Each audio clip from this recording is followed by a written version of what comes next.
we can make it safer. I want to open this up to people in our audience. Absolutely. A lot of people have traveled far. I want you to meet Taya Kyle. She's the widow of Chris Kyle, former Navy SEAL, author of American Sniper. Taya wrote a book, American Wife, a memoir of love, war, faith, and renewal. Taya, we're happy you're here. What do you want to ask the president? No, I appreciate you taking the time to come here, and I think that your message of hope is something I agree with, and I think it's great. And I think that by creating new laws, you do give people hope. The thing is that the laws that we create don't stop these horrific things from happening, right? And that's a very tough pill to swallow. Right. We want to think that we can make a law and people will follow it. But by the very nature of their crime, they're not following it. By the very nature of looking at the people who hurt our loved ones here, I don't know that any of them would have been stopped by the background check. And yet, I crave that desire for hope, too. And so I think part of it, we have to recognize that we cannot outlaw murder, because the people who are murdering, right, they're breaking the law, but they also don't have a moral code that we have. And so they could do the same amount of damage with a pipe bomb. The problem is that they want to murder. And I'm wondering why it wouldn't be a better use of our time to give people hope in a different way. To say, you know what?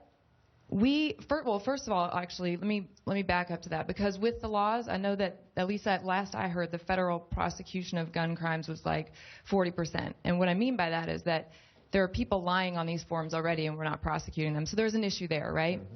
But instead, if we can give people hope and say that also during this time, while you've been president, we are at the lowest murder rate in our country, all-time low of murders.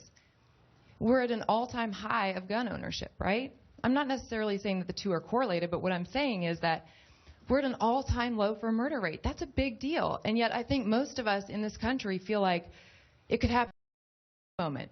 It could happen to any of us at any time. And I'm almost finished. Just when you talk about the NRA and after a mass shooting that gun sales go up, I would argue that it's not necessarily that I think somebody's going to come take my gun from me, but I want the hope, and the hope that I have the right to protect myself, that I don't end up to be one of these families, that I have the freedom to carry whatever weapon I feel I need, just like your wife said on that farm road. You know, the sheriffs aren't going to get to my house either. And I understand that background checks aren't necessarily going to stop me from getting a gun, but I also know that they wouldn't have stopped any of the people here in this room from killing, and so it seems like almost a false sense of hope. So why not celebrate where we are? I guess that's my real question, is celebrate that we're good people, and 99.9% of us are never going to kill anyone. Well, let me make a couple of points. First of all, thanks to your husband for his service, and thank you for your service, because extraordinary heroism that he and your family have shown in protecting all of us, and I'm very grateful for that.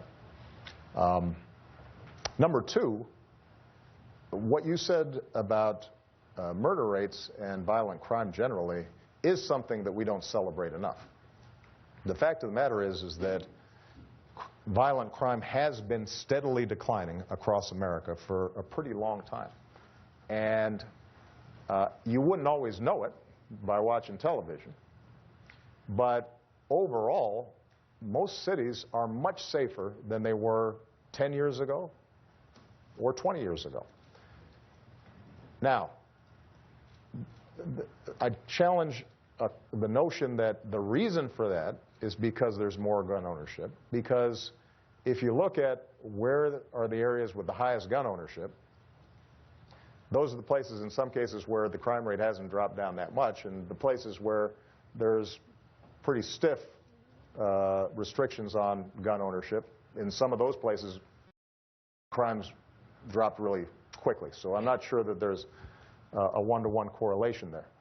But I think the most important point I want to make is that you will be able to purchase a firearm. Some criminals will get their hands on firearms even if there's a background check. Somebody may lie on a form. Somebody will intend to commit a crime, but they don't have a record that shows up on the background check system.